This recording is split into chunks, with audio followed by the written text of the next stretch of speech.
Understanding the difference between weighing food and measuring food can be challenging to new and experienced employees. Here are the basic rules. 1. Liquid foods should be measured in volume containers such as cups, quarts, or gallons, simply filled to the line for the amount desired.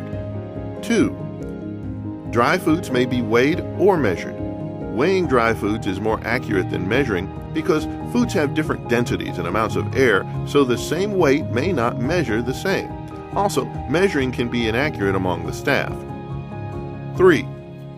If the recipe calls for measure of dry foods, such as flour, use a scoop to place the flour in the measure, then level off with a flat-edge utensil. 4. Dry foods may be weighed on a manual or electronic scale. Place the container on the manual scale, then turn the dial to 0. If the dial is stationary, record the amount of the container. If additional ingredients are needed, tear the scale back to 0 and weigh the next item. Weigh the amount of food needed. 5. If using an electronic scale, press the tare button to return the scale to 0, or place the container on the scale before you turn it on, then it starts at 0. So how do weights and measures get tangled in your mind?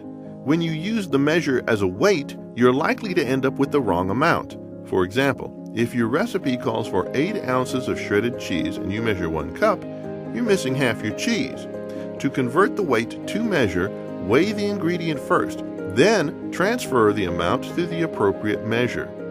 Review your recipe carefully to prevent kitchen catastrophes before it's too late.